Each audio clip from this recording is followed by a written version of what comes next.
Bonjour à toutes et tous, merci d'être venus très nombreux ce matin pour notre conférence de presse de présentation, donc vous le voyez, de l'APRES, qui est l'Association pour la République écologique et sociale. Après une nuit d'orage, vous pouvez constater que les nuages partent. Pas encore, ça va venir. Et en tout cas, le soleil commence à pointer, c'est notre état d'esprit. C'est-à-dire que vous connaissez toutes et tous notre histoire récente, notre parcours à la France insoumise et la façon dont les choses se sont déroulées les dernières semaines, difficilement. Et nous, les insurgés, si on peut dire, avons décidé de prendre en main les choses et de contribuer de toutes nos forces à ce que le rassemblement des gauches et des écologistes, le nouveau Front populaire, puisse grandir et gagner dans le pays. C'est notre obsession. Nous voulons cimenter le nouveau Front populaire et être utile à ce besoin impérieux de changer de politique dans notre pays, d'être majoritaire. Et c'est dans cet état d'esprit que nous voulons contribuer à ce ciment du nouveau Front populaire et à apporter des forces dans cette bataille essentielle. Donc la création de l'APRES, de cette association à laquelle on peut adhérer, c'est un moment important pour nous, puisqu'il s'agit de regrouper des individus, des élus, des militants venus de la France insoumise, mais pas seulement, qui peuvent venir de tout un tas d'horizons, des gens qui se sont reconnus dans nos parcours, nos trajectoires, ce que nous portons, et qui peuvent ainsi faire cause commune pour faire grandir le nouveau Front populaire. Et c'est une étape, j'insiste sur ce point, c'est-à-dire que l'après est une étape et que nous voulons lancer un processus de construction d'une nouvelle force politique qui aurait notamment deux obsessions, à la fois, comme je n'arrête pas de vous le dire, cimenter le nouveau Front populaire, l'alliance des gauches et des écologistes sans laquelle aucune majorité n'est possible dans ce pays. Nous ne pouvons pas gagner si l'éclatement revient, comme ça a été le cas avec la NUPES. Donc il faut des agents capables de fédérer, d'agir pour fédérer. Et deuxièmement, que ce rassemblement se fasse sur la base d'un projet de transformation en profondeur, à la fois sociale et écologique. Ce sont deux piliers très importants pour nous et qui nous amènent donc à créer cette étape, ce SAS, cet espace d'incubation qui permet à tout un tas de militants et de sympathisants et d'élus aujourd'hui un peu désorientés par ce qui s'est passé, de pouvoir trouver une maison commune et de faire grandir notre voix. Dans ce processus, je veux dire d'un mot que mes camarades prendront la parole pour chacun insister sur des points qui nous tiennent à cœur dans ce processus et l'espace que nous voulons faire. Mais je veux insister sur un point qui, moi, me tient à cœur, qui est la question féministe. Il nous semble très important que le combat féministe puisse prendre toute sa place dans ce processus, dans cette nouvelle force, dans ce que nous avons à faire. Et je le dis d'autant que, vous le savez, c'est mon histoire, c'est notre histoire d'ailleurs à beaucoup. C'est un combat pour l'égalité homme-femme qui est essentiel si on veut changer la société, mais je veux aller d'emblée plus loin. Je pense que le féminisme est aussi un atout pour penser le rapport au pouvoir. Et penser le rapport au pouvoir, c'est quelque chose que nous devons impérativement faire. Il faut qu'on sorte d'une manière très virile, très brutale de faire de la politique. Il faut aussi qu'on sorte du simple rapport de force, même s'il existe.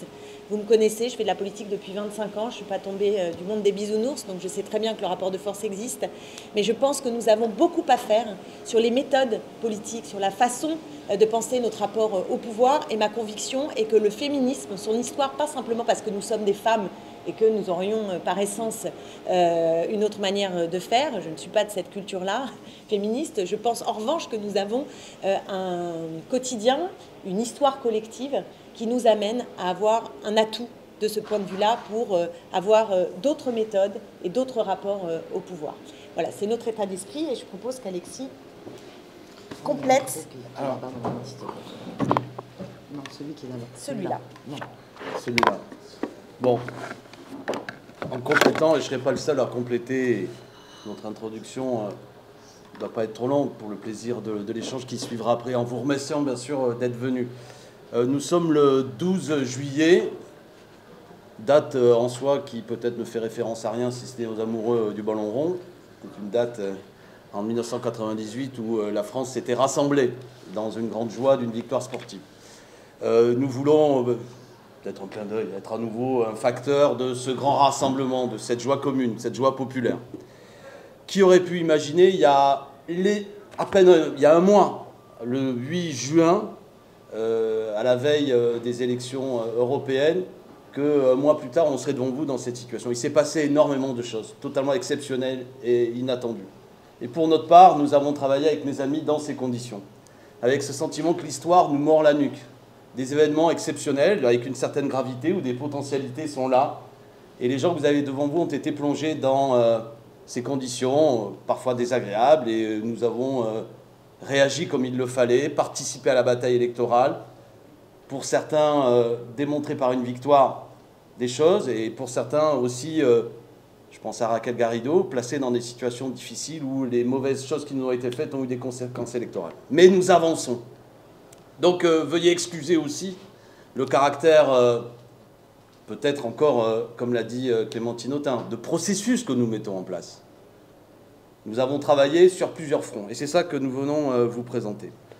L'après, Association pour la République écologique et sociale, est un outil politique, d'action, de réflexion, qui vise à regrouper toutes celles et ceux que nous avons rencontrés, si je puis dire, dans ces dernières semaines, qui nous ont dit « vous avez raison d'être candidate et candidat, vous avez raison dans ce que vous prononcez, vous avez raison dans le programme que vous continuez à porter, vous avez raison dans l'espoir que vous levez, vous avez raison d'avoir dit bien avant que nous soyons plongés dans des conditions difficiles qu'il fallait l'unité quoi qu'il arrive. » Nous le disons, la question de l'unité n'est pas un coup tactique qui doit répondre aux décisions inattendues du président de la République ou à une élection qui vient d'avoir lieu. C'est une ligne stratégique, à long terme, qui nous oblige et qui répond à la crise terrible politique dans laquelle nous sommes plongés, l'effondrement du macronisme et à la menace de la possibilité que l'extrême droite prenne le pouvoir. C'était notre ligne déjà en 2022 lors de la création de la NUPES. Au sein de notre mouvement politique, nous avions poussé à la création de la NUPES. Et nous étions heureux de cela.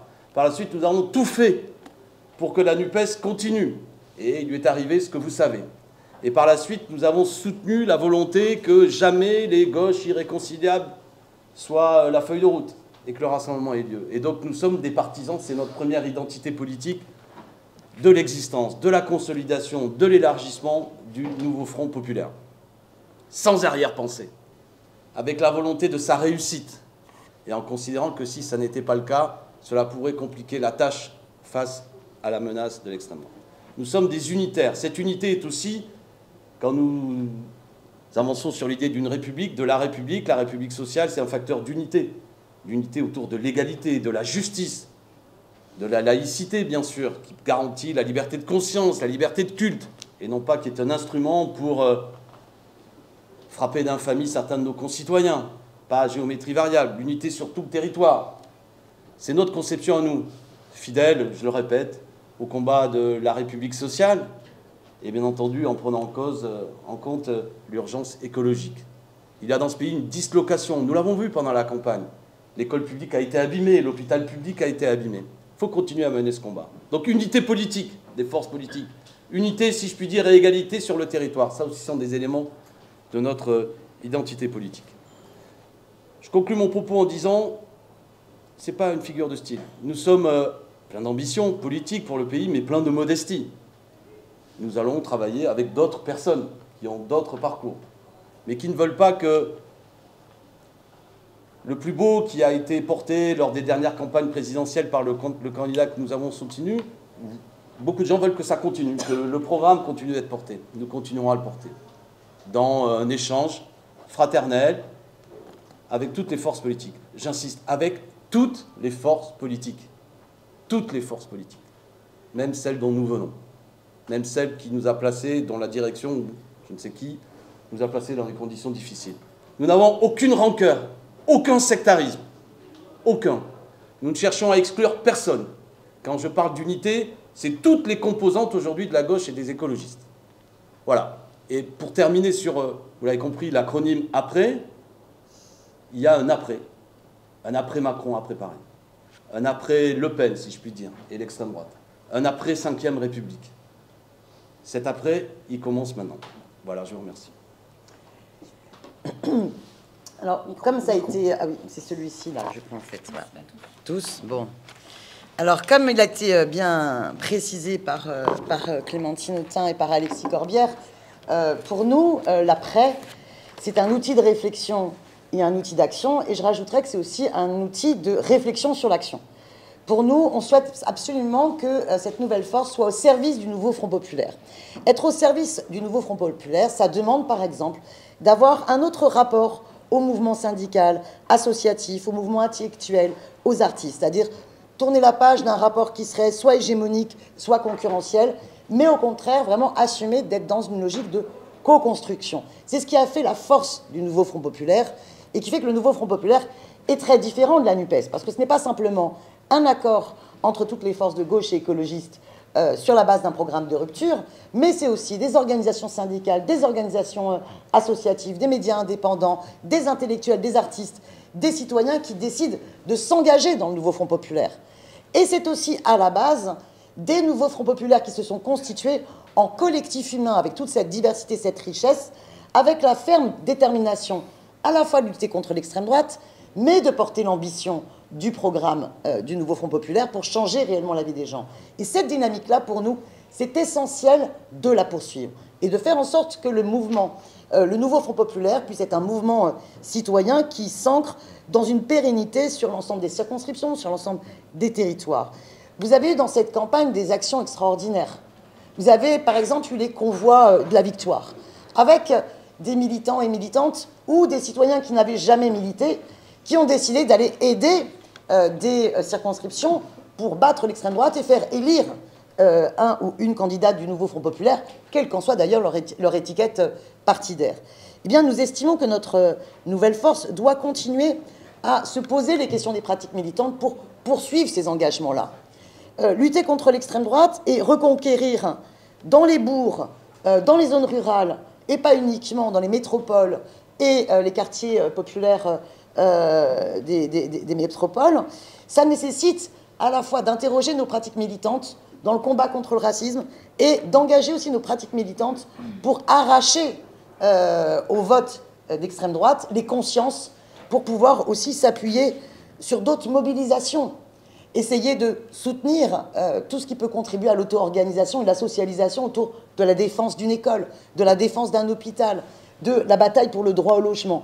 Et donc, pour nous, cet outil-là doit vraiment à chaque fois mettre en réflexion les pratiques de l'éducation populaire, les pratiques de l'auto-organisation, les pratiques au service des luttes, autour des services publics, autour du droit du travail, autour des enjeux écologiques, avec cette volonté vraiment de construction et de pérennisation des assemblées du nouveau Front populaire. Cette démarche-là, pour nous, est essentielle parce que l'après, c'est aussi l'après d'une culture politique qui ne se préoccuperait finalement que des grandes périodes électorales et qui, entre deux périodes électorales, oublierait que la question de la construction durable et pérenne, elle est essentielle dans la bataille.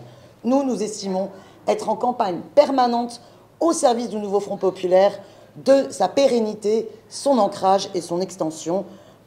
Et ça commencera d'ailleurs dès le premier rendez-vous important du 18 juillet face au déni démocratique de Macron.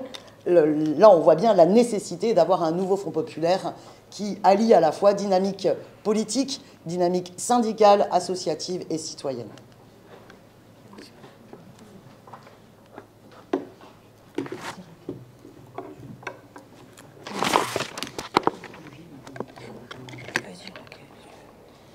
Bonjour, bonjour à toutes et à tous. Merci de votre présence nombreuse ce matin. Donc c'est un grand jour pour nous, le lancement de l'après, parce que nous sommes dans un moment de l'histoire du pays où il apparaît plus que jamais, de façon très éclatante, que la France souffre d'un système et d'un président abusif. Pas seulement le président avec son nom Emmanuel Macron, mais le président, en fait, dans sa fonction, dans les trop de pouvoirs qu'il a, le pouvoir de dissoudre, le pouvoir de nommer le président de la République, autant de pouvoirs qui... nommer le Premier ministre, merci. Autant de pouvoirs qui ne trouvent en face aucune contrepartie, comme c'est le cas dans les pays démocratiques en général. Cela fait longtemps que la sphère politique que nous représentons ici a diagnostiqué le problème de la démocratie dans ce pays. Nous incarnons des luttes sociales, des luttes syndicales, des luttes écologistes qui à chaque fois viennent se confronter à des réalités institutionnelles comme pendant le mouvement des retraites, le fait que le président de la République a pu imposer une loi qui n'était voulue que par 20% des habitants et en réalité que par lui-même, grâce à l'article 49, alinéa 3, que tous les Français connaissent aujourd'hui. La période courte que nous vivons actuellement, où le président de la République semble penser de ses propres pouvoirs qu'il peut nier le résultat d'une élection, est très inquiétante. Parce que si dans une société, il n'y a pas de moyens pacifiques pour arbitrer les désaccords politiques, s'il n'y a pas de moyens pacifiques pour décider ce que font les gouvernants, alors on ouvre la porte à ce qu'il y ait des modalités non pacifiques, des modalités violentes. Et le travail que nous menons depuis 2 ans, c'est un travail en réalité d'ouverture d'une possibilité de paix en France face à une situation de tension qui est générée par 2 groupes politiques. Un groupe politique qui génère de la tension parce qu'il s'accapare absolument toutes les richesses ou l'essentiel des richesses dans le dos de celles et ceux qui les produisent, et un autre groupe qui prétend diviser la France dans une sorte de partition ethnique, partition territoriale, qui est à rebours de l'idéal républicain de notre pays. Donc l'après est pour moi un outil qui permet de déclencher dans la société une prise en main démocratique. Le fait que les partis politiques soient également démocratiques est évidemment un sujet sur la table. Parce que si vous faites un gâteau, la question est de savoir quel est le moule dans lequel vous faites. Et si vous ne pouvez pas faire un gâteau démocratique dans un moule non démocratique. Nous ne cessons de le dire depuis des mois et des années. Donc l'après est démocratique. Venez, rejoignez-nous. Ici, c'est un endroit où chacun pourra participer à une délibération collective sur vos territoires, dans vos départements, dans vos villes, dans vos quartiers, à la campagne. Il y a ce moment de délibération, de respect de ce qu'est la dignité civique, politique de chacune et de chacun. Parce que nous en avons besoin. La France a besoin de jeter ces ponts-là, ces grandes transversales. Et évidemment que la démocratie est une transversale. Que vous soyez au fin fond d'un village rural, dans un centre-ville d'une grande ville de France ou dans une périphérie de quartier prioritaire de la ville, comme on dit, on a tous ce sentiment de relégation civique, de colère par rapport à la façon dont les gouvernants nous traitent. Je rappelle une chose simple, la démocratie, ce ne sont pas des gouvernants qui disent quoi faire aux gens. La démocratie, c'est des gens qui disent quoi faire aux gouvernants. Ce chemin vers l'urne doit être un chemin libre, un chemin souverain. Et donc, l'après sera cet outil. Peu importe votre provenance politique, que vous soyez de tel ou tel parti de gauche et écologiste, ce n'est pas notre sujet. Notre sujet, c'est qu'on a besoin de cet outil. Voilà, cet outil d'animation d'un débat politique en France et d'une construction politique, d'un enracinement pour qu'on ne se retrouve plus avec cette pression de l'extrême droite et cette pression de l'ultra-richesse contre l'idéal républicain. Donc, pour ma part, j'avais travaillé à l'Assemblée nationale pendant 2 ans avec un groupe de travail au sein de la NUPES sur la 6e République. Ce travail-là continuera évidemment à l'Assemblée nationale avec les collègues, mais dans la société plus que jamais. Nous avions lancé une campagne qui s'appelait « La France a 49,3 raisons de passer à la 6e République ». Je pense que chacun peut mesurer actuellement, alors que le président de la République retient par devers lui la nomination d'un Premier ministre et refuse d'écouter le résultat des urnes, à quel point tout ceci est absolument décisif. Vous avez pu voir aussi qu'il y a des pétitions, des actions, par exemple, pour qu'il y ait une assemblée constituante. Je pense à la pétition de Clément Viktorovitch. Il y en a d'autres, des associations avec lesquelles nous travaillons depuis de longues dates pour que ces sujets-là soient désormais au cœur de ce qui nous rassemble, ce qui rassemble les luttes sociales, les luttes environnementales. Parce que pour que prospèrent ces luttes sociales, pour que prospèrent ces luttes environnementales, il faut un cadre démocratique sain, un cadre médiatique sain également. Hein. On ne peut pas avoir de démocratie si il y a des gens qui prétendent manipuler les médias ou donner des instructions à des éditorialistes ou à des journalistes.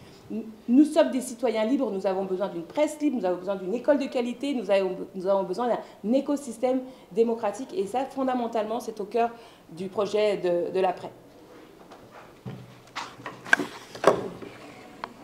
On migre les micros. Alors bonjour à toutes et tous. Alors je voudrais quand même repartir de l'objectif ultime qui nous rassemble ici.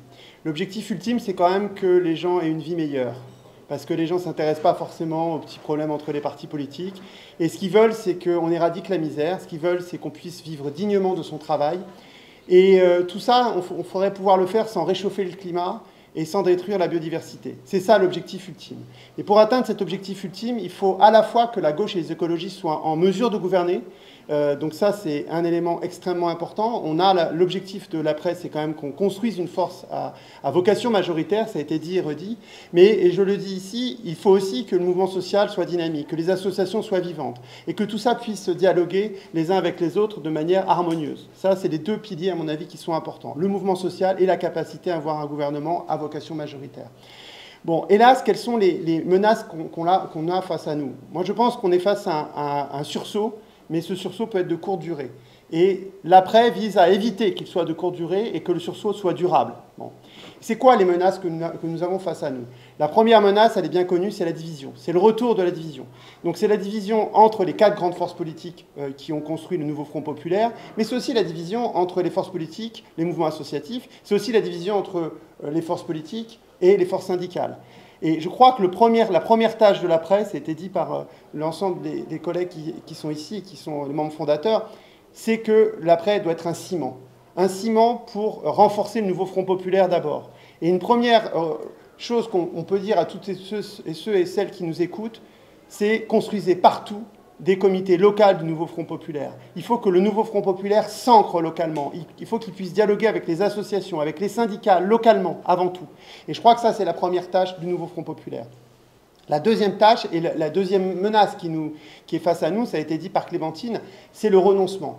Car la gauche et les écologistes ont été à de maintes reprises, dans de nombreux pays, ont été finalement au gouvernement et n'ont pas su finalement changer la vie des gens, éradiquer la misère.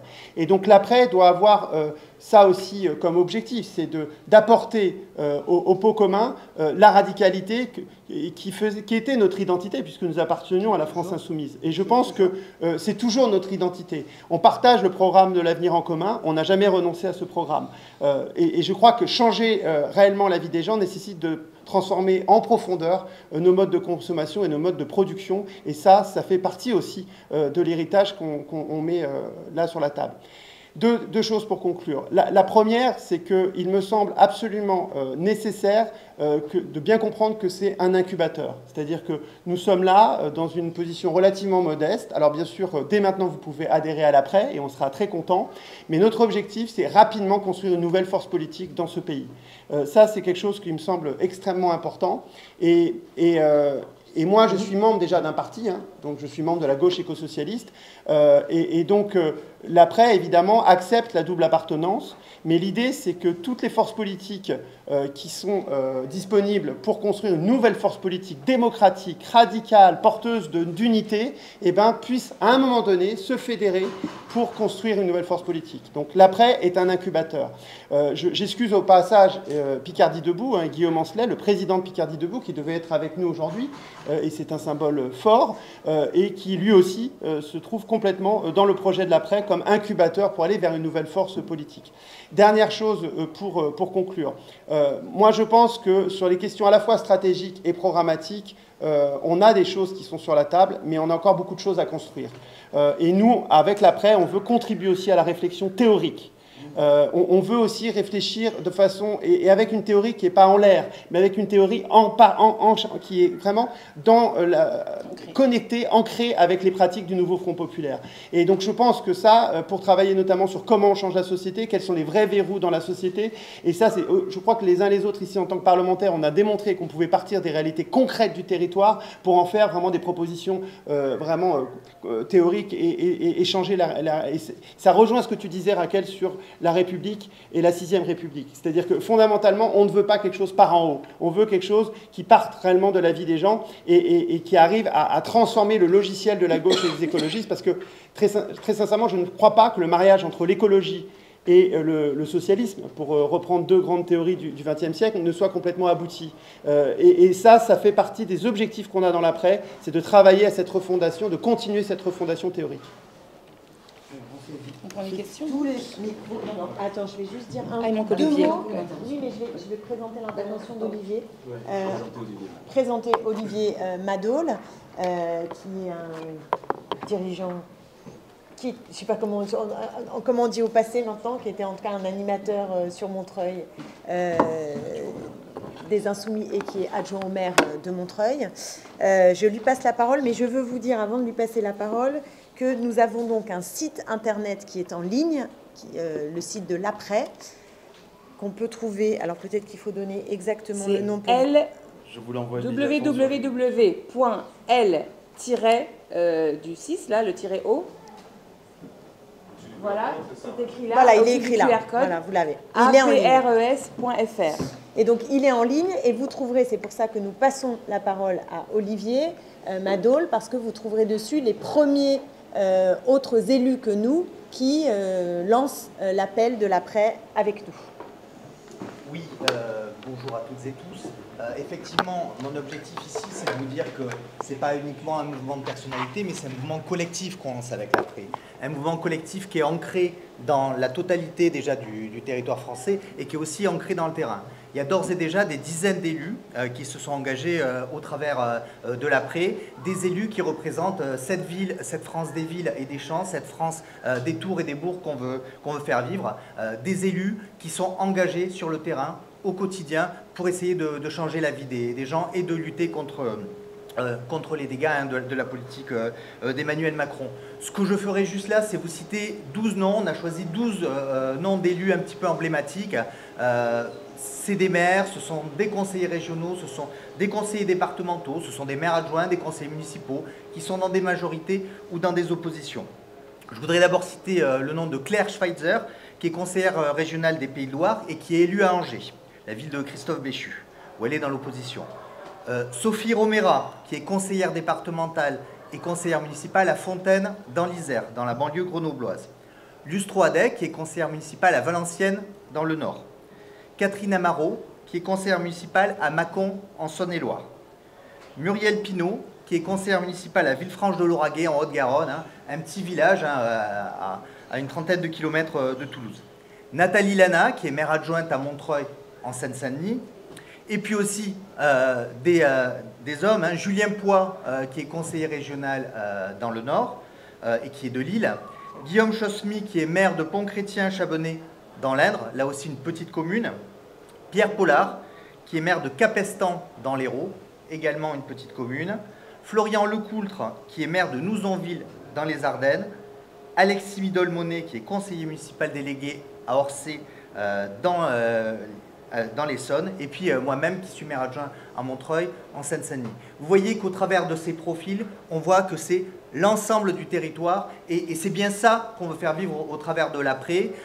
Donc 12 premiers noms, et puis très vite, on va annoncer les dizaines d'élus qui déjà se sont proposés, et puis je pense que suite au lancement de notre initiative, on sera bien plus nombreux très vite. Merci. Présentez-vous et on écoute vos questions.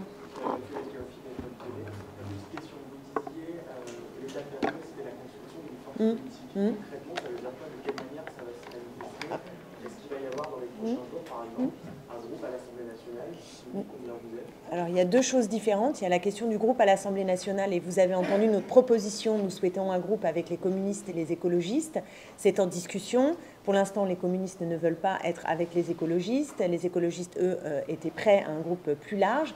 Donc, puisqu'il va y avoir deux groupes, nous sommes en discussion pour savoir avec qui nous allons siéger. Nous, ce qu'on voulait, c'était un groupe nouveau qui permette aussi de donner à voir ce nouveau Front populaire, cette diversité du nouveau Front populaire. Donc, pour l'instant, c'est en discussion. On n'a pas d'annonce à vous faire sur ce sujet-là. Et la nouvelle force n'est pas corrélée absolument, évidemment, à la question du groupe. Ce sont deux choses différentes. Donc, nous, ce qu'on veut, c'est lancer un processus.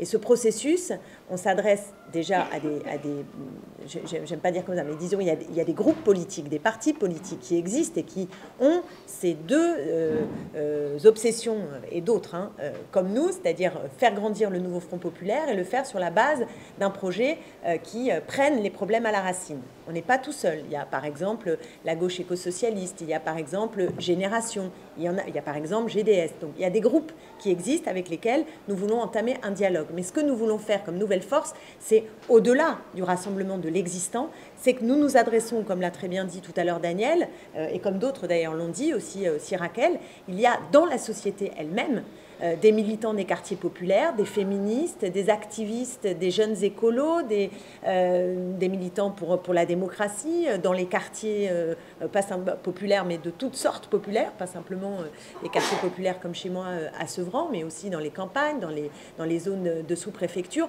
Beaucoup de gens qui se sont mobilisés dans ce moment de bataille politique.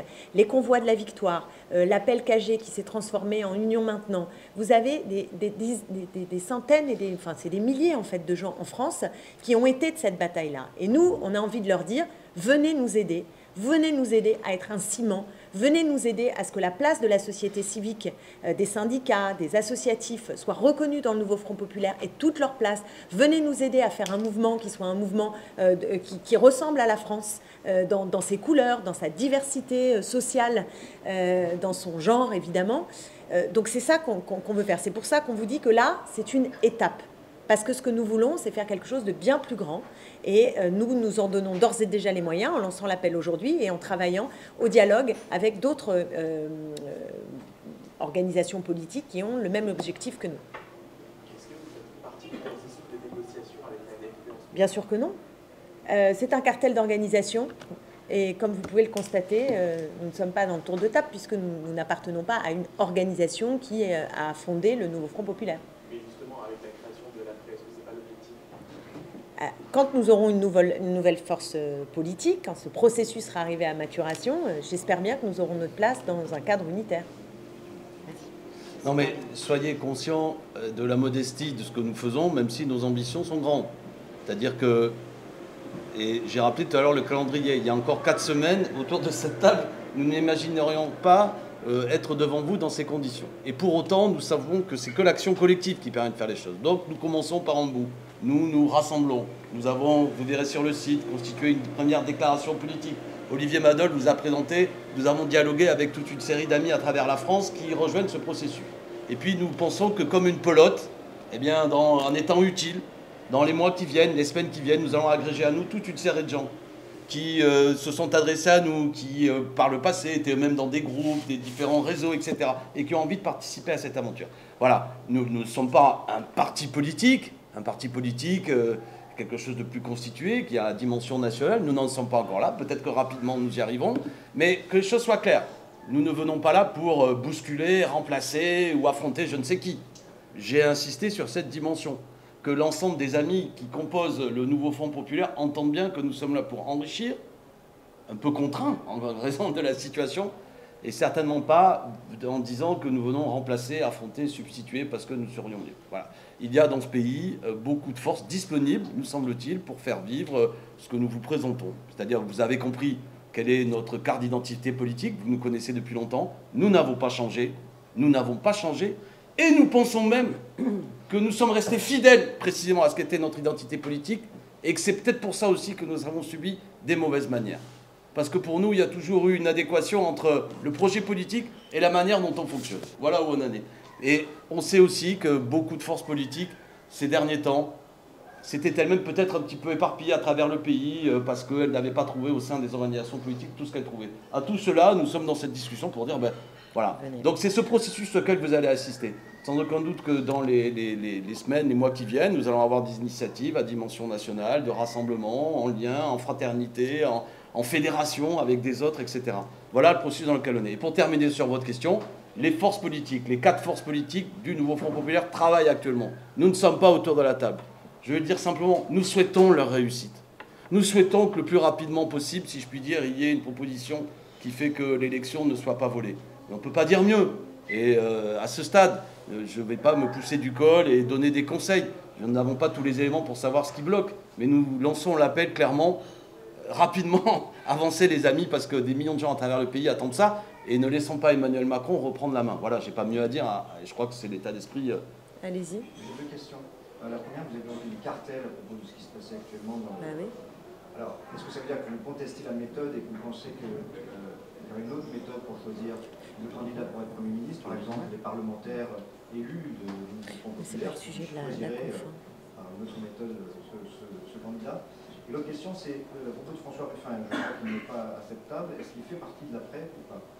Il y a Guillaume Ancelet qui fait partie de l'après, de Picardie Debout, et François Ruffin, alors, je ne veux pas parler à sa place, vous lui poserez la question.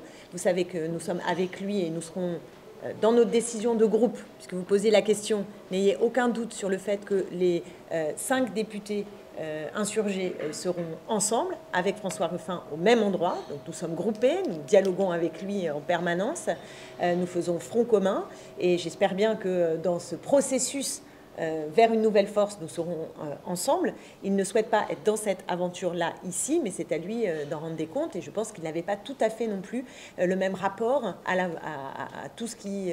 à l'insoumission, en fait, à la France insoumise. Voilà. Mais je ne veux pas parler à sa place, donc si vous avez une question à lui poser là-dessus. Mais ne prenez pas ça comme... c'est pas, enfin, le dialogue est total et nous sommes dans ce moment-là très soudés. Guillaume Ancelet, le président de Picardie Debout, fait partie du bureau de l'après. Je rappelle que Pierre Pollard, maire de Capestang, vous a été présenté, et me semble-t-il, Et trésorier national de Picardie Debout. Et François suit ce que nous faisons avec beaucoup de bienveillance, sans livrer des choses et dans un dialogue constant. Et j'invente le mot, mais est en quelque sorte un des parrains de ce que nous sommes en train de faire, évidemment. Mais quand j'évoque tout à l'heure des processus de fédération, d'agrégation, Picardie Debout, la personnalité de François Ruffin peut être une des pièces rapidement avec lesquelles nous nous retrouvons, mais il a une spécificité. Sur les liens. Qui préside l'après? Pardon? Qui préside l'après? Un camarade à nous qui s'appelle Pierre-Yves Legras, qui est enseignant d'économie et qui était un des... Qui a articulé tout ce travail avec nous. Et qui n'est pas à Paris aujourd'hui, pour le dire. Et là, on parle de l'association. Et puis l'autre membre du bureau s'appelle Ingrid Hayes, qui, elle, est professeure d'université. Donc, et membre de la gauche éco-socialiste. Okay. Et à propos du cartel, ma deuxième question, excusez-moi, je ne me suis pas présenté, Pascal Richer, Nouvelle Obs. Attendez, s'il vous plaît, vas-y, dites-lui. Enfin, on est là sur une conférence de presse sur la question de l'après, sur la nouvelle force politique. Et c'est important pour nous de bien dissocier tout le débat autour de la force politique et par ailleurs ce qui se passe en ce moment à l'Assemblée nationale et dans le pays. Alors, puisque vous reposez la question, je dirais que nous avons une approche de méthode qui est différente. Nous avons dit dès le début, il faudrait d'ailleurs encore un seul groupe du nouveau Front Populaire à l'Assemblée nationale. S'il y avait un seul groupe du nouveau Front Populaire à l'Assemblée nationale, eh bien, on serait dans un autre rapport de force avec Macron, et Macron ne serait pas dans la même capacité à jouer sa tentative de déni démocratique totalement inacceptable, où il cherche à voler le vote des citoyens et des citoyennes et de piétiner la souveraineté populaire. S'il y avait une seule assemblée, en fait, des députés du nouveau Front Populaire, eh bien, c'est cette assemblée qui devrait discuter de la question, par exemple, du Premier ministre, plutôt que les organisations politiques. C'est une autre culture en termes de respect et de la démocratie et du parlementarisme. Voilà, ça nous semble important d'aborder ces questions de méthode, qui certes, si on revient sur l'après, vous retombez sur l'après, sur nos fondamentaux sur la 6ème République, ou nos fondamentaux totalement étroitement liés à ce projet politique, qui est le cadre démocratique de délibération collective. Il me semble que, par ailleurs, c'est ce qui s'est aussi exprimé sur le terrain dans le mouvement citoyen en fait, du nouveau Front Populaire, la volonté d'implication, de respect démocratique, de pratique collective en fait. Je rajoute à ça qu'il ne faudrait quand même pas inverser non plus les rôles. Si on n'a toujours pas de Premier ministre aujourd'hui, ce n'est pas à cause de l'échec, d'un présumé échec du nouveau Front Populaire. Si on n'a pas de Premier ministre, c'est parce que le président de la République n'a toujours pas nommé de Premier ministre. Il faut distinguer dans la Constitution l'article 12 qui donne au président de la République des pouvoirs propres de nommer exactement qui il veut comme Premier ministre. Il pourrait prendre un passant dans la rue. Et la question qui est posée ensuite, à partir de là, pour la personne nommée en vertu des articles 20 et suivants de la même Constitution, c'est de former un gouvernement.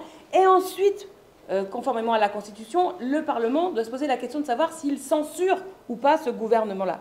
Donc, chronologiquement, ce qui est préalable, c'est que le président de la République respecte le résultat du vote, nomme un ou une première ministre, et à partir de là, c'est l'Assemblée nationale qui devra décider si oui ou non elle censure ce nouveau gouvernement. Donc, qui peut censurer dans ce gouvernement? On sait que l'extrême droite va censurer tout gouvernement du Front populaire, c'est annoncé. Mais quid des macronistes? Ce sont les macronistes qui, aujourd'hui, dans l'Assemblée nationale, ont absolument toutes les clés pour décider si oui ou non il est possible d'avoir une période de survie, une période de délai de décence, on va dire, de décence démocratique, où il laisserait un gouvernement Front populaire faire son pari économique, de la relance de l'activité économique par la consommation populaire, l'augmentation du SMIC, l'indexation des salaires sur les prix, l'augmentation des pensions, plus 10% du point d'indice des fonctionnaires, et en même temps une taxation des milliardaires qui rompent avec la période de 7 ans où littéralement Emmanuel Macron a exonéré les milliardaires de 50 milliards d'euros par année. Donc là, s'il nous laisse faire ça, c'est-à-dire s'il nous laisse le collectif budgétaire de l'automne et pourquoi pas un peu plus de temps, tout ceci est entre les mains des macronistes. Pour ce qui est de la gauche, nous, ce qu'on peut dire de notre fenêtre à nous, l'après, c'est qu'il faut faire le pari de la collégialité. Que la force, en réalité, de ce que nous représentons, c'est son caractère choral. Nous ne sommes unis, observez, nous ne sommes unis réellement que quand nous sommes un peu équilibrés dans nos forces. Alors nous sommes sortis d'une période des élections européennes où nous étions profondément divisés avec une agressivité terrible. Et hop, on y est arrivé aussi au lendemain du 10 juin, parce que les forces sont là, elles sont équilibrées. Mais si nous, on pouvait se permettre de donner un conseil, c'est à l'aune de l'expérience de la NUPES. La NUPES à l'Assemblée nationale a été un point de rencontre de certains dirigeants des groupes. Bon, je pense que là, ce serait bien qu'il y ait une assemblée générale, une assemblée plénière des députés, parce qu'il y a beaucoup de nouveaux députés qui n'étaient pas là dans la législature antérieure, qui ont été élus dans cette grande vague civique du Front populaire et qui n'ont pas spécialement envie de faire de la boutique, en fait, de faire une politique de boutique partisane. Donc oui, c'est clair que la collégialité, la démocratie, voilà, ça fait partie des méthodes que nous aimerions voir prospérer parce qu'elles nous semblent plus efficaces. Et surtout, j'en termine par là, elles respirent un idéal démocratique qui vient contrer puissamment le narratif personnaliste du président de la République. C'est ça les deux alternatives. Soit vous avez un régime politique qui est personnaliste, soit vous jouez la carte de la démocratie. Est-ce que vous avez encore des questions sur l'après? Oui. Oui. Donc bonjour, Antoine Overdorf, L'Opinion. J'ai entendu votre souhait de ne pas être dans un rapport de confrontation aux organes politiques avec l'après, de jeter les rancunes à la rivière, comme le dit dans l'expression consacrée. Néanmoins, vous allez avoir besoin de trouver des points d'appui dans les différentes organisations, celles dont vous êtes issus, d'autres. Comment expliquez-vous à ce stade que des députés insoumis qui, comme vous, faisaient part d'un certain nombre de réserves sur la démocratie interne du mouvement, n'aient pas franchi le pas, que la réélection de Mathilde Panot se soit passée dans les conditions qu'elle s'est passée avec 54 voix, 6 voix pour un autre député. 7. Comment expliquer le fait que cette hypothèque, quand même importante sur la gauche, qui est une question de méthode, parce que avec j'ai été sensible au fait que vous rappelez que le fait que vous n'abandonnez pas le programme de l'Union populaire, mais cette question de méthode sur la démocratie interne, comment vous expliquez que ce point de blocage ne soit pas levé alors que vous les avez prévenus en disant qu'ils seraient peut-être les prochains purgés sur la liste? Écoutez, franchement, je vous renvoie à la sociologie des organisations. Quand vous avez... on n'est pas là pour dire du mal de la France insoumise aujourd'hui, on est là pour dire ce qu'on a envie de faire. Voilà. Je pense qu'on s'est beaucoup exprimé sur les méthodes qui ne convenaient pas, la brutalité. On n'a pas envie de faire la conférence de presse autour de ça. On veut faire la conférence de presse sur... Oui, on les embarquera par la dynamique que nous créerons. Et je pense qu'il y a une manière de fonctionner qui a conduit, comme vous le savez, à des évictions brutales et que maintenant, la menace, par définition, pèse largement sur tous ceux qui peuvent avoir un esprit critique. Donc ça vous donne un premier élément de réponse. Et le deuxième, c'est aussi sortir, mais pour faire quoi? Voilà. Donc, ce sont deux vrais sujets, voyez.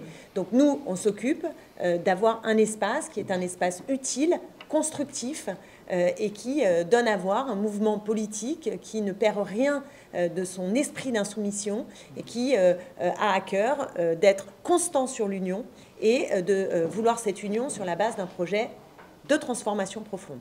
Voilà ce qu'on peut dire. Mais pas de commentaires, on ne va pas commencer à ouvrir la boîte, vous voyez ce que je veux dire? Je crois en plus que vos collègues ne savent pas de quoi vous parlez. Vous parlez du fait que Mathilde Panot n'a pas été réélue à l'unanimité, c'est ça? Qu'il y a eu un candidat face à elle qui a recueilli quelques voix.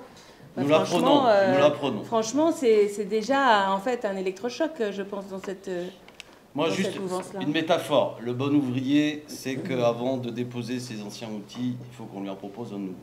Voilà. Oui. Pour abonder dans le sens d'Antoine, il y a eu d'autres députés insoumis qui ont aussi émis des réserves. Et pour l'instant, ils sont restés dans le groupe. Écoutez, comme vous dites pour l'instant, Primo, Dezio, vous savez aussi qu'en ce moment se négocie la question du Premier ou de la Première ministre et qu'il y a un petit jeu entre les groupes politiques pour savoir qui du PS, qui de la LFI est le premier groupe. Et vous imaginez bien que pour un député insoumis lambda, enfin voilà, constitué classiquement, l'idée d'affaiblir dans cette discussion sur le Premier ministre les insoumis par rapport aux socialistes peut être aussi un élément, hein, voilà, qui ne donne pas envie de franchir le Rubicon.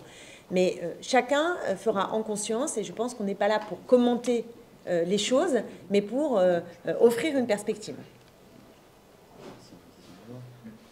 Ronaldo de Marianne, Madame Autain, vous expliquiez vouloir être un agent fédérateur. Je comprends tout à fait cette ambition, mais comment être un agent fédérateur alors que vous avez été au cœur d'un conflit très récent, sans vous en imputer la responsabilité, hein, mais au cœur d'un conflit très récent avec une composante majeure de la gauche? Par l'attitude que nous avons aujourd'hui, par notre constance, par ce qu'on peut apporter aux Français, par le fait aussi que, vous l'avez vu, dans 3 circonscriptions, les électeurs ont tranché. Quand ils ont eu le choix entre un bulletin de vote sur l'orientation et les méthodes de la direction de la France Insoumise et un autre bulletin de vote sur le même programme avec l'objectif d'union, mais critique à l'égard de cela, dans 3 circonscriptions, de manière claire et nette, les électeurs et les électrices ont tranché. Donc nous avons de quoi penser que nous pouvons être en phase aussi avec une aspiration du peuple de gauche. Je peux rajouter juste une chose. La vie politique n'est pas un long fleuve tranquille. Vous avez bien vu que la vie de la NUPES a été compliquée, notamment dès le départ entre Fabien Roussel et Jean-Luc Mélenchon, si on prend les tout premiers moments de la NUPES. Ça n'a pas empêché les 4 acteurs de se retrouver autour de la table et de construire le nouveau Front populaire.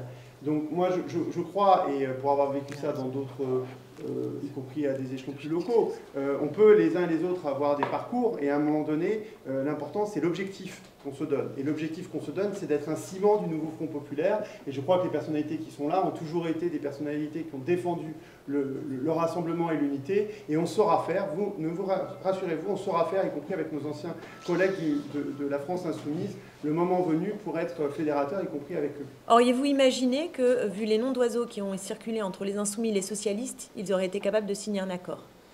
Donc la vie politique, vous savez... C'était un peu grâce à nous d'ailleurs, hein.